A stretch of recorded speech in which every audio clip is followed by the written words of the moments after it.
নমস্কার বন্ধুরা, আমি মানস বিশ্বাস, দ্য বং ইন্সপিরেশন ইউটিউব চ্যানেলে তোমাদের সবাইকে স্বাগত জানাই। আশা করি তোমরা সবাই সুস্থ আছো এবং ভালো আছো। তো তোমরা ইতিমধ্যেই জানো যে ডব্লিউপিএসসি কিন্তু নতুন যে চেয়ারম্যান তিনি কিন্তু নিযুক্ত হয়ে গেছেন।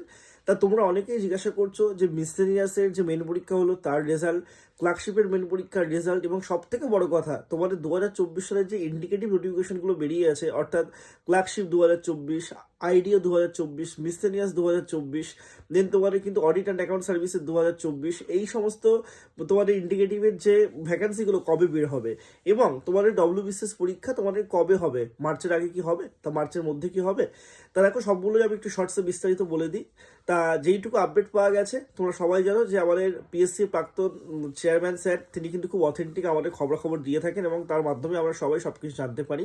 তা তিনি বলেই দিয়েছেন যে নতুন চেয়ারম্যান নিযুক্ত হলেই আইডিও, মিসেলিনিয়াস এইসবের যে নোটিফিকেশন সেটা কিন্তু বার হবে।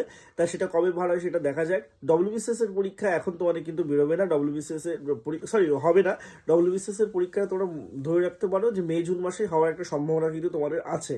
আর তোমাদের মিসেলিনিয়াসের রেজাল্ট এবং ক্লার্কশিপের রেজাল্টের কথাও কিন্তু তিনি এখনো বলেননি। মানে বলতে গেলে তোমরা অনেকে হয়তো ভাবছো যে চেয়ারম্যান নিয়োগ হয়েছে মানে পিএসসি শীতঘুম থেকে কেটে গেল, ব্যাপারটা সেরকম না।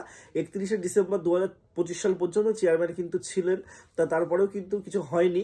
তা এখনো যে খুব হবে সেই আশাবাদীটা আমরা আশা রাখতে পারি না, কিন্তু সামনে যেহেতু ভোট সেহেতু দেখা যাক পিএসসি কি করে। তোমরা অবশ্যই চ্যানেলটার সাথে যুক্ত থাকো, তোমাদের কিন্তু সব আপডেট আমি দিয়ে দেবো।